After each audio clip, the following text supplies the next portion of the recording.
ꯃꯤꯌꯦꯡ ꯇꯥꯕꯤꯔꯤꯕꯁꯤꯡ ꯈ꯭ꯋꯥꯏ ꯈꯨꯗꯤꯡꯃꯛꯄꯨ ꯑꯍꯥꯟꯕꯃꯛꯇꯗ ꯄꯤके channel ꯄꯣꯊꯥꯃꯤꯟꯅꯁꯤ ꯈꯪꯃꯤꯟꯅꯁꯤ channel ꯑꯁꯤꯒꯤ ꯑꯗꯣꯝꯒꯤ ꯃꯔꯨꯞ ꯀꯥꯃꯦꯁꯣꯔ ꯃꯉꯥꯡꯅ ꯇꯔꯥꯝꯅ ꯑꯣꯛꯆꯔꯤ ꯑꯃꯗꯤ ꯏꯀꯣꯛꯅꯅ ꯈꯨꯔꯨꯝꯖꯔꯤ ꯆꯦꯅꯦꯜ ꯑꯁꯤꯅ ꯆꯌꯣꯜ ꯈꯨꯗꯤꯡꯒꯤ ꯅꯣꯡꯃꯥꯏꯖꯤꯡ ꯅꯨꯃꯤꯠ ꯈꯨꯗꯤꯡꯒꯤ ꯂꯦꯞꯇꯅ ꯁꯟꯗꯣꯛꯇꯨꯅ ꯂꯥꯛꯆꯈꯤꯕ ꯆꯦꯅꯦꯜ ꯑꯁꯤꯅ ꯍꯦꯛ ꯍꯧꯗꯣꯛꯆꯕꯗꯒꯤ ꯍꯧꯅ ꯑꯗꯨꯃꯛ ꯂꯦꯞꯇꯅ ꯅꯣꯡꯃꯥꯏꯖꯤꯡ ꯅꯨꯃꯤꯠ ꯈꯨꯗꯤꯡꯒꯤ ꯁꯟꯗꯣꯛꯇꯨꯅ ꯂꯥꯛꯈꯤꯕ ꯆꯌꯣꯜꯒꯤ ꯔꯥꯁꯤꯐꯣꯜ ꯂꯥꯏꯕꯛ ꯊꯤꯕꯗꯤ ꯆꯠꯂꯤꯕ ꯆꯍꯤ ꯑꯁꯤꯒꯤ ꯃꯦꯒꯤ ꯇꯥꯡ 3ꯗꯒꯤ ꯊꯣꯛꯂꯛꯈꯤꯕ ꯀꯥꯡꯂꯨꯞꯀꯤ ꯑꯣꯏꯕ ꯏꯔꯥꯡ ꯑꯁꯤꯅ ꯃꯔꯝ ꯑꯣꯏꯔꯒ तोंगान तोंगान समस्या क्या मरम ओरगा थागसब लेप्सखी अदुबो सलिब थासी हाबदि डिसेंबर सिगी अहानब चयोल डिसेंबर की तांग 3दा अमुक चयोल की राशिफल थागसखी नुक्सिजरब व्यूअर्सिंग सब्सक्राइबर्सिंग कयाना तत्तना हाबिरकपा चयोल की राशिफल अदु थागतपिरो हायरकपन चिंग कया लाकपन मरम ओरगा अमुक थागसब हौजखी लाइबक थिबदि ओलकपा चयोलदा हाबदि डिसेंबर की तांग 10 की नोमाइजिंग निमित अदुदगी हौखिबा चयोल हाबदि हौजिक चटलिबा चयोल सिगी हेक थांगनरिबा ममांगी चयोल अदुमा अमुक इसागी अचिनबा अमदि हक्चांग ngамदबा क्या लेबिना मरम ओरगा राशिफल थागसबा लेप्सखी नुमितुदसु अमुक नुक्सिजरबा सब्सक्राइबर सिंग व्यूअर सिंग कयाना अमुक क्वेश्चन क्या मा हंबिरखी करीगी चयोल गी राशिफल थागत पिरक्त्रिबनो हाबना सिंग क्या मा अदुना मरम ओरगा ngasiदगी अमुक लेप्तना संदोक्चरगे हाबगी वाखलोंदा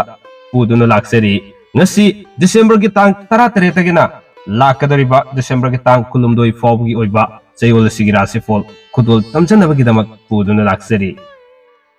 ngasi की तांकक्ता मौसागुमना तांकक अनि थोकना दुमक थमजरबा मोंग अदुगा सबमानना ngasi की तांकक सिदा पुदुना लाक्सरी ngasi डिसेंबर की तांग 13 तगिना लाकदरिबा डिसेंबर की तांग 18 फावगी अहानबा तांकक अमा अदुगा लेमहौरिबा तांग 10 तगिना तांग कुलुमदोई फावगी अमा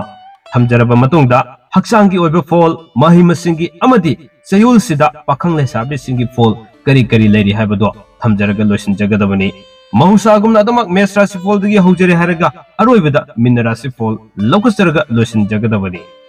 खुदोल तमजगे मियंग तामिनसी चैनल असिना ngasiदगी अमुहना नहुंगना लेप्तना संदोक्चरगदबा चयोलगी राशिफल खुदोल तमजगे ngasi की तांकक्ता डिसेंबर की तांग 13 नुमित असिदगिना लाकदरिबा डिसेंबर की तांग कुलुमदोई फावगी ओइबा चयोल सिगी राशिफल खुदोल तमजगे मियंग तामिनसी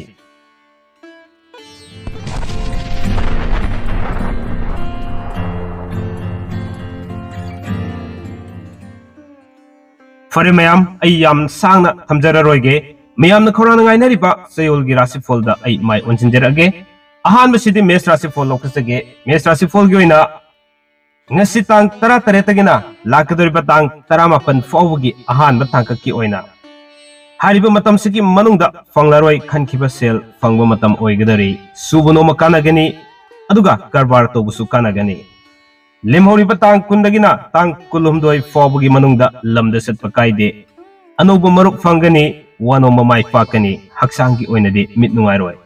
महिगी ओइनदि थोइना अकायबा लेते अदुबो पाखंग लेसाबिसिंगी ओइनदि मुक्नगनी मथंग लौकसगे ब्रेस राशिफल की ओइना ngasi तांग 13 तगिना लाकदरिबा तांग 18 फावगी चयोल सिगी अहानबा तांककी मनुंग असिदा लमदा चटपा लेगनी वखलगा थबक मानदबा लेगनी इमुंग मनुंग लोन पाव फाउनबा वाटगनी अनौबा मरुक फंगनी अदुगा लेमहौरिबा तांग 10 दगिना कुलुमदोई फावगी मनुंगदा कारबार तोबा कानागनी अदुगा मरीमता सौथोई वानोंब सक्री खर थांगदरी हक्सांगी ओइनदी सगंद सिकप खर लेगनी महिगी ओइनदी फजना तौगनी लोइना लोइना पाखंग लेसाबिसिंगी ओइनदी तुंगनगनी अहुम सुबद लौकसगे मिथुन राशिफलगी ओइना चलिबा चयोल सिगी अहानबा तांककी हाबदि तांग 13 तगिना तांग 18 फावगी मनुंगदा अनौबा मरुक फंगनी पंदुन लेकिबा सेल फंगनी थिका तोबा कानागनी कारबार तोबा चौकटली लोइनाना लेमहौरिबा तांग 10 दगिना कुलुमदोई फावगी मनुंगदा इमुंग मनुंग सेमजिन साजनगनी साना खोनबगी थबकता मिंचत फंगनी हक्सांगी ओइनदि कायदे महिगी ओइनदि फजना चटली लोइनाना पाखंग लेसाबिसिंगी ओइनदि तुंगनगनी मरी सुबदा लौकसगे कर्कट राशिफलगी ओइना तांग 13 तगिना 18 फावगी मनुंगदा मथौ यामना चिनगनी gari gi thabak ta sel tongani lamda satpa thoina akaiba leite wano mamai pakani lemhori batang kundagina kulumdoi fawagi manungda imung manung semjin sajingani mari mata yumda tunglagani sana konabagi thabak ta isorgi thabak tharomda pukning sangani haksangi oinadi khara nuairoi mahigi oinadi thoina kaide adugo pakangde sabisingi oinadi haina singnaba matam oigadori Singha rasi folgi oina tang tara tagina tara mapan fawagi manungda lamda satli anubu maruk unagani sel makong pangani karbara toba ningba tungde wanu masakri thangani aduga lemhori batang kundagina kulumdoi fawagi manungda mari mata sauthokani laitin gi thabak tharomda lekai gi thabak tharomda thawai yaugani sana konabagi thabakta mingchat fangani haksangi oinadi khong khra nungairoi mahigi oinadi ningba thungde pakangde sabisingi oinadi thungmagani mathangda lokasagi kanya rasi folgi oina tang tara tare tagina tara mapan fawagi manungda thasdaba mari matana sel ukigani posai tahogani section na chatlo lamda satpa kaide lemhori batang kundagina kulumdoi fawagi manungda thabakki anoba paw tagani mathau chingani seldi makong pangani haksangi oinadi thabak khra nuairoi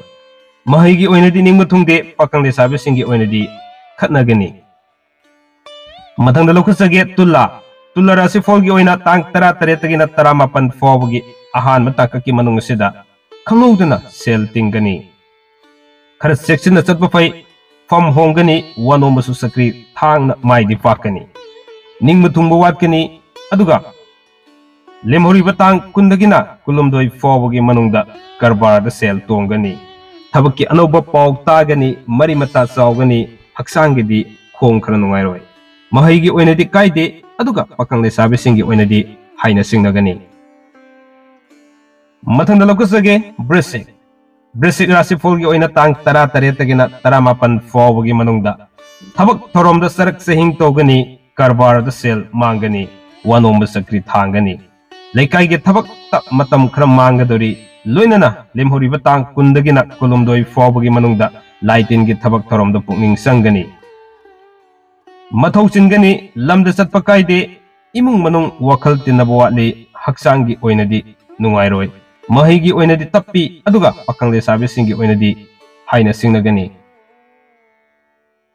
mathang lokasage dhanu rasi folgi oina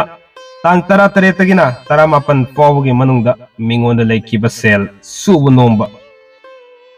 kanaba watpa amadi lantum gi tongjaba piri mingonda laikiba sel su fangani wanoma mai fakani anoba maruk fangani lamda satpa thoina akaiba leite lemhori batang kundagina kulumdoi fawagi manungda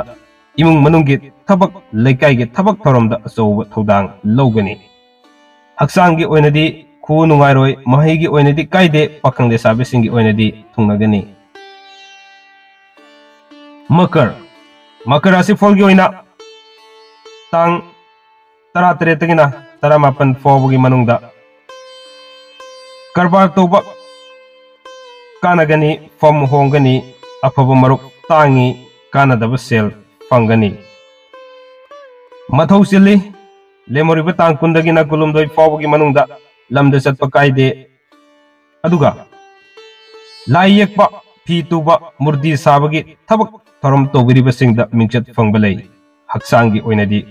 pambom khara nuairoi mahigi oinadi kaide pakangde sabisingi oinadi thungnagani mathangda lokasage kumba rasi folgi oina tang tara tare tagina tara mapan fawagi manungda mathau chingani sana konabagi thabakta sel fangani lamda satpa kaide aduga lemhori batang kundagina kulumdoi fawagi manung sidana karbara toba sel mangani wanomba su sakri thangani miga muknaba lei khara section biu haksangi oinadi akaiba thoina leite mahigi oinadi kaide pakangde sabisingi oinadi haina singnagani asumna thamjari bachayol gi rasi fol asigi iro heloibada minna rasi fol lokasage minna rasi fol asi lokasadingi mangoinana wafam amatang thamjauge madudi चलिबा सही English सिंगनी का कुलुमदोई से लोइसलकना मरम ओरगा लाकदरी बा सही English सिंगनी कुनमरी की ओइबा सही की ओइबा राशिफल सु अथुबा मतमदा मियाम द कुदोल तमजरकलगनी हाइबा वाफम असि थमजरगा ngasi चयोल की राशिफल असि अरोइबदा मीन राशिफल असि लौखसगे मीन राशिफल की ओइना तांग 13 तगिना 18 फावबगी मनुंगदा लाइरिक लाइसुगी थबक थबुक निंगसंगनी अनोबो पाउ खोमजिन मंगमगनी मरुप अनोबसु फंगनी मरी मता लाकनी हराउ कुमैदा मतम मांगथोकपा नुंगाई थोकपदा मतम मांगथोकपा मतम ओइगदोरी लेमोरिबा तांग कुंदगिना कुलुमदोई फावबगी मनुंगदा लमदा चटपा कायदे साना खोनबगी थबकता लायेंगबा फी तुबगी थबकता सेल फंगनी हक्सांगी ओइनदी मिट खरा नुंगाइरोय महिगी ओइनदी कायदे अदुगा पाखंग लेसाबिसिंगी ओइनदी थुंगनगनी असुमना ngasi thamjariba चयोल सिगी हाइबिदे तांग 13 तगिना लाकदोरिबा तांग कुलुमदोई फावबगी ओइबा चयोल सिगी राशिफल सि मतांग अस्वाइद टेंशन जनबगी तंजादो लौजगे अइन हाइजरको मतमदा वहाई वतादा अमदि तारेक सोइकिबा लांकिबा यावरगसु ताबिरिबसिंगना ngakminabagi तंजादो लोमिनरगा अखोई खुदिमक सोइदबा ngamde हाइबगी वाखलोनजिगा लोइनेना असोइबा कया अरानमा कयादो अखोई खुदिमक पुकमेन पाउमिनबगी तंजादो लोमिनरगा ngasiगी थमजरिबा चयोल की राशिफल से मतंग स्वाइद टेंशन जनबगी तंजादो लौजगे हाइबा वाफमदि थमजरगा पुनमपु अमुगसना खुरमजरी कंगलै फाकना याइफरे।